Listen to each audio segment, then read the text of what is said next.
নারায়ে তাকবীর বলতেছে সহি আকীদার লোকজন, আসলে চিল্লাচিল্লি করতেছে, কমেডি করতেছে, হাসতেছে। What is this? হ্যাঁ, আপনাকে নিষেধ করছি না ধরতে ভাই? আপনাকে তো নিষেধ করছিলাম না ধরতে, ধরলেন কেন? সাউন্ড সিস্টেম তো ভালো ছিল, কেন ধরছে? নিষেধ করছি না সাউন্ড?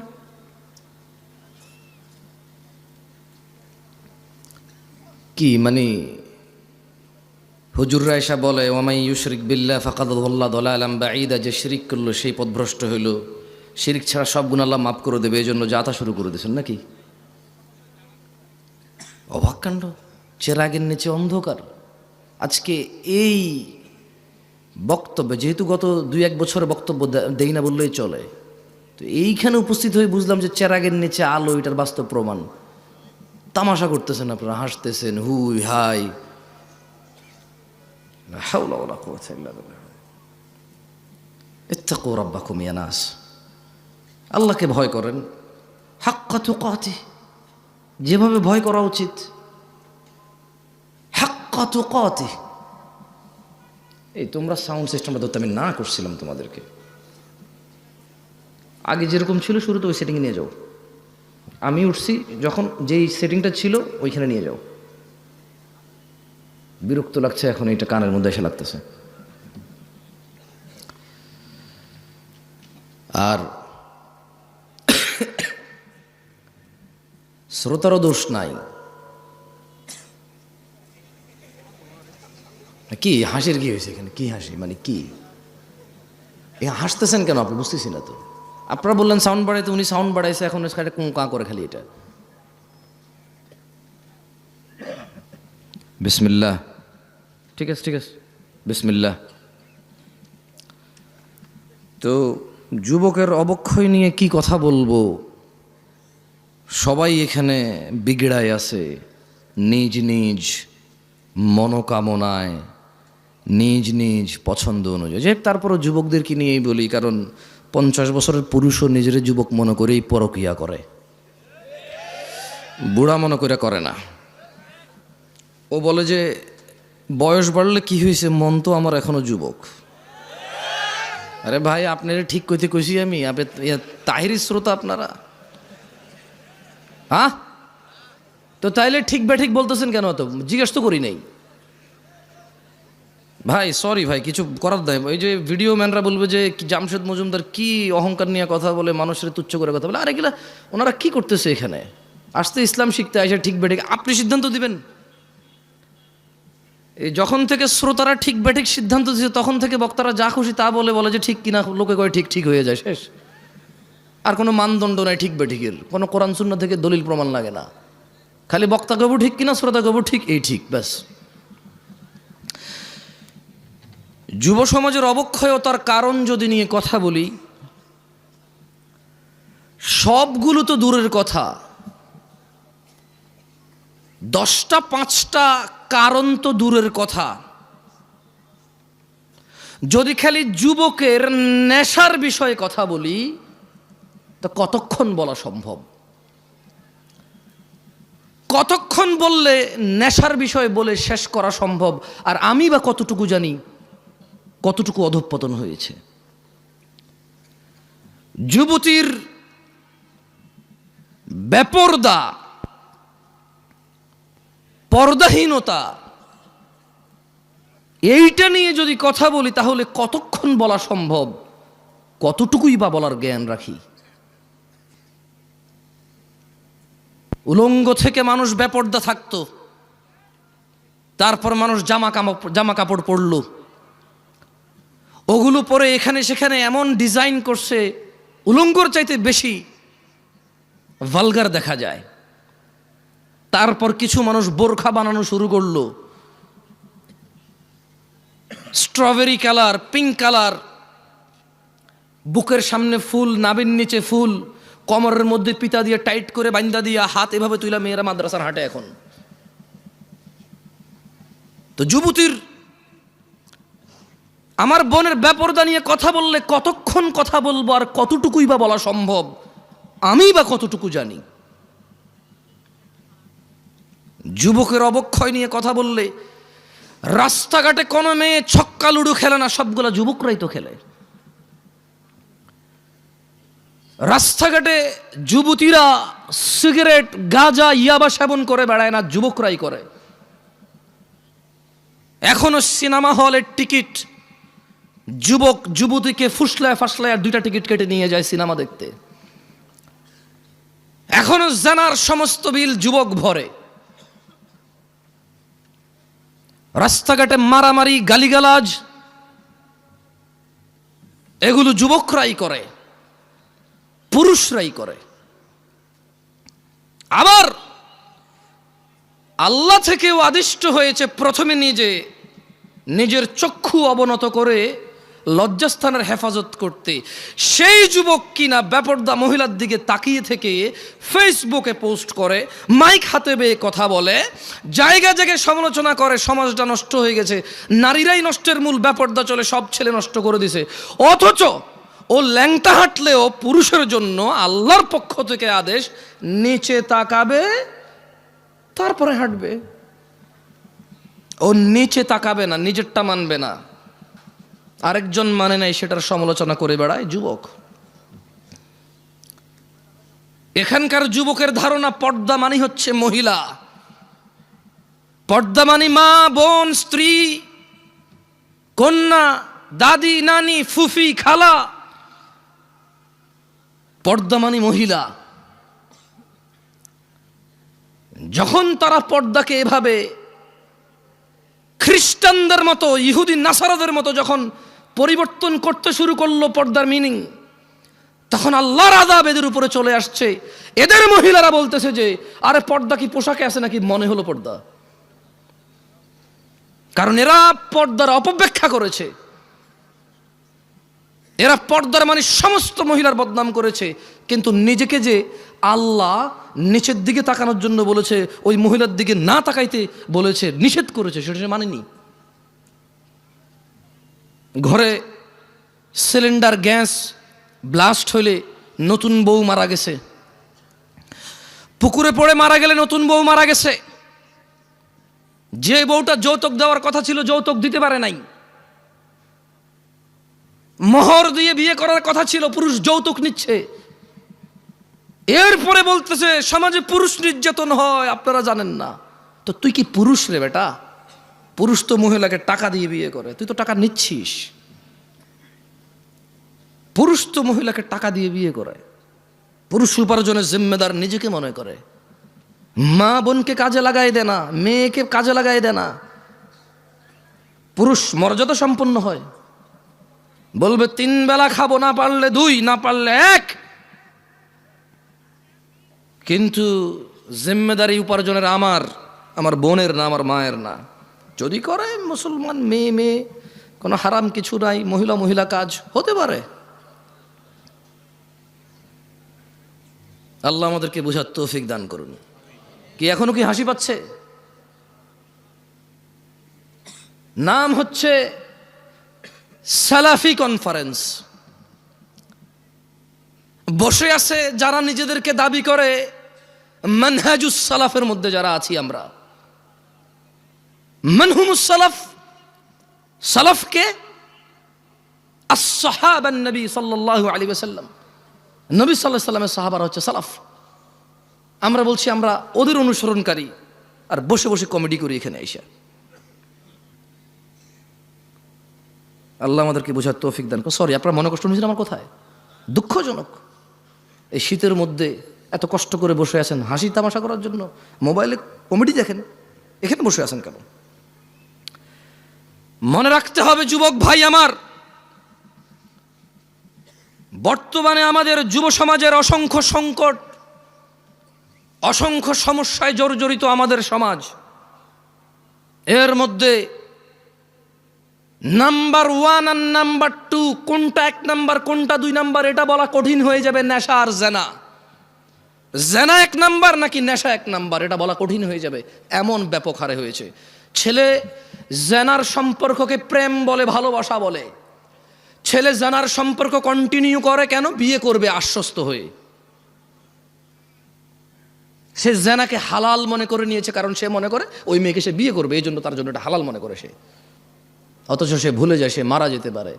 সে ভুলে যায় ওই একই মেয়েকে বিয়ে করলেও বিয়ের আগের সম্পর্ক হারাম হারাম বলেই থাকবে লিপিবদ্ধ।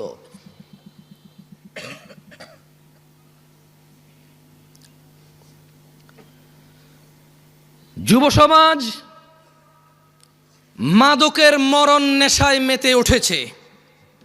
বর্তমান সময়ে অধিকাংশ যুবক মাদকে আক্রান্ত, ধ্বংসের অবলীলায় নিপতিত হতে দেখা যায়।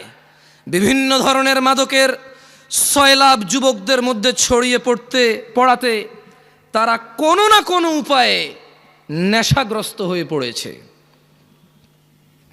যারা নেশা করে তারা অধিকাংশই জানে নেশা কোনো রকম উপকারী বা ভালো কাজ নয়, এবং তা মানুষের জীবনাশক্তি বিনষ্টকারী। এইসব জেনে শুনেও যুবক মাদকাসক্ত নেশার অন্ধকার জগতের মধ্যে থাকতে চায়। ও থাকতে চায় নেশায় বিভোর হয়ে, উদাসীনতায় মেতে থাকতে চায়, এটা জেনেও যে নেশা ওকে ধ্বংসের সর্ব উচ্চ পর্যায়ে নিয়ে যাবে, ধ্বংসের সর্বশেষ পর্যায়ে নিয়ে যাবে, এটা ও জানে, তারপরও সে মেতে থাকতে চায় নেশায়। মাদকাসক্ত তরুণ প্রজন্ম ধর্ম কর্ম সব কিছু বিসর্জন দিয়ে হতাশাকে, স্যাডনেসকে, সরৌনেসকে আপন করে নিতে চায়, সঙ্গী করে নিতে চায়। জীবনের চলার পথ থেকে বিভ্রান্ত হয়ে পড়েছে এবং বিবেক বুদ্ধি হারিয়ে সামাজিকতা থেকে দূরে সরে যেতে চায় যুবক, নেশায় আসক্ত হয়ে, নেশাকে আপন করে নিয়ে। অথচ মুসলমানের সন্তান জুমআ পড়ে, খুতবা শোনে, ওয়াজে আসে, মক্তবে পড়েছে, মাদ্রাসায় পড়েছে, ওর পরিবারের কেউ না কেউ মাদ্রাসায় পড়েছে, ও ওয়াজ শুনে ইউটিউবে, তারপরেও সে ইসলামের বিধিবিধান সম্পর্কে গাফেল ও বেপরোয়া। অথচ ইসলাম মানুষকে নেশা গ্রহণ, মাদক সেবন হতে সম্পূর্ণ নিষেধ করে।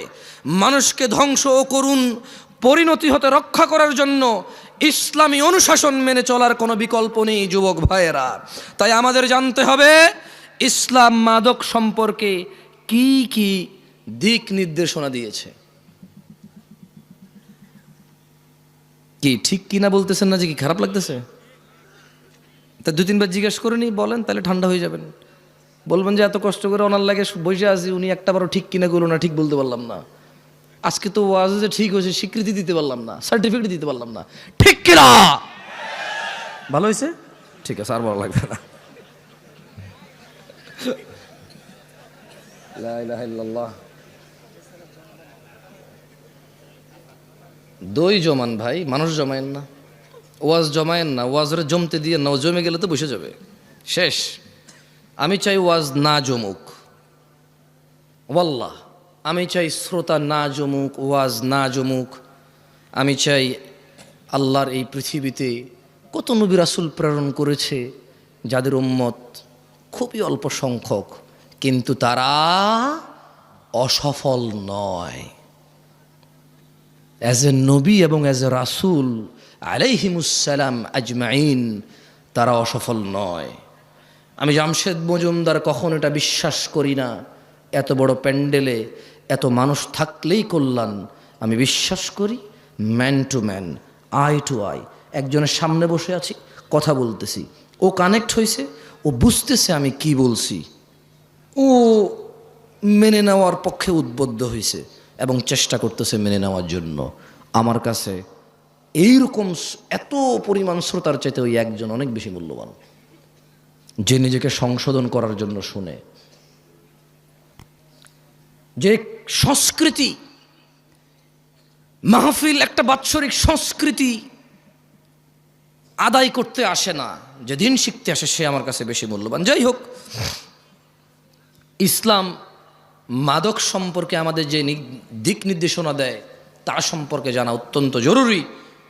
আপনার কি মাইকটা কি আবার চেঞ্জ করছেন সাউন্ড?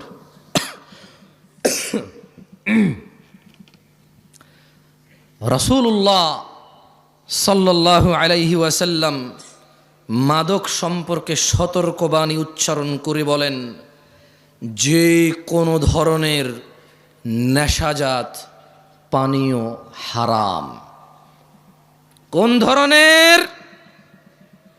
এইগুলা বলিয়েন, ঠিক বা ঠিক জিজ্ঞাসা করবো না, মানে এতক্ষণ তো কথা বলছি, এখন দুই একটা হাদিস পড়বো, আয়াত পড়বো, আপনাদেরকে জিজ্ঞেস করব। যেটা জিজ্ঞেস করব ক্লাসে যেমন শিক্ষকরা ছাত্রদেরকে পড়ায়া জিজ্ঞেস করে, ছাত্ররা বলে, আমি চাই একটা হাদিস পড়বো, আপনাদের জিজ্ঞেস করব, আপনারা বলবেন। তাহলে কি হবে, আপনারা যখন বলবেন এটা আপনারা ইজিলি মুখস্থ করতে পারবেন, মনে থাকবে ইনশাআল্লাহ। আল্লাহ আমাদেরকে তৌফিক দান করুন, আমিন। তাহলে মুহাম্মদ সাল্লাল্লাহু আলাইহি সাল্লাম বলেছেন যে কোনো ধরনের নেশাজাত পানীয় হারাম। কয় ধরনের? কোনোটা কি বাদ গেছে? টিকটিকির লেজ, ইয়াবা, গাঁজা, এগুলো তো হাদিসের নাম নিয়ে নাই, এগুলো হাদিসে নাম নিয়ে নাই। কিন্তু যেই জিনিসের নেশা হয় সেটা হারাম কে বলেছে? মুস্তাফা আলাইহিস সালাম।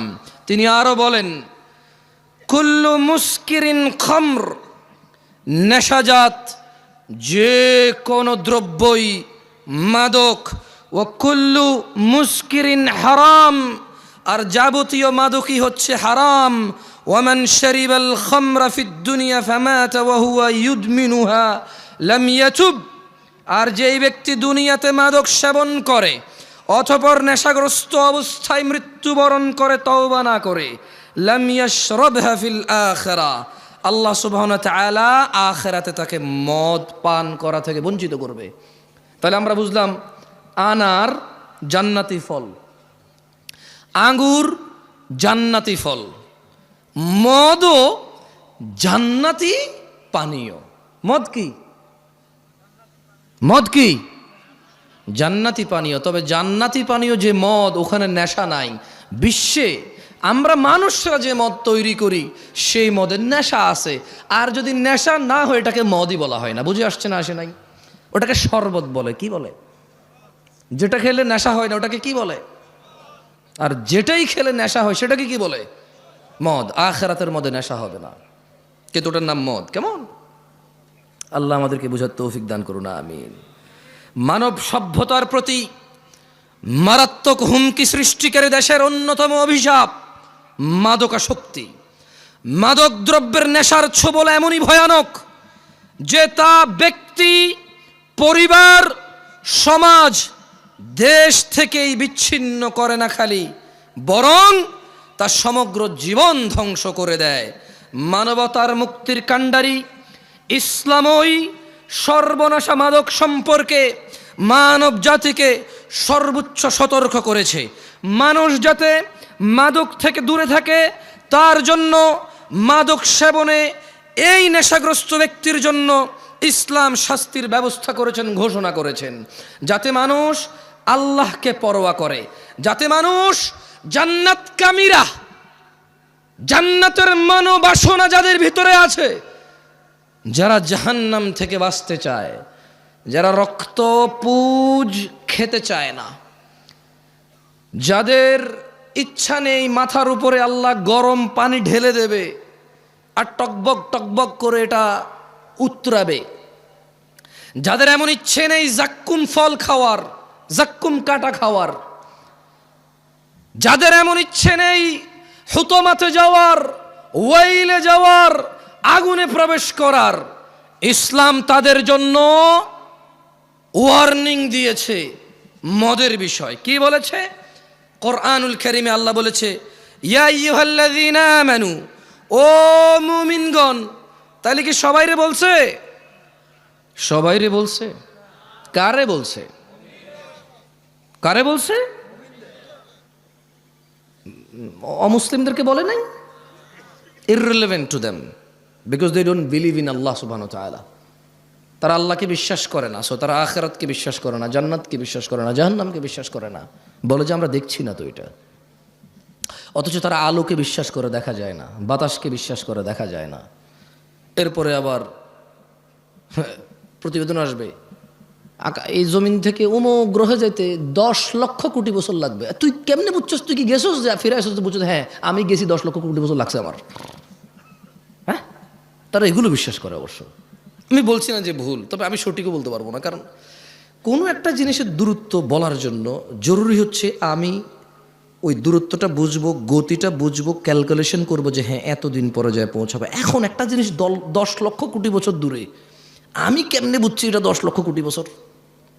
মানে আমি কিছু কি মানে কোনো একটা গতিশীল কিছুকে তো বানাইতে হয়েছে, বানায় মাপতে হয়েছে, এটা যদি এই গতিতে যায় তাহলে 10 লাখ কোটি বছর লাগবে। এখন এটা এই গতিতে 10 লাখ কোটি বছর লাগবে কেমনে বুঝছি? ওই দূরত্ব তো আমি দেখতেছি না। তারা এগুলো বিশ্বাস করে।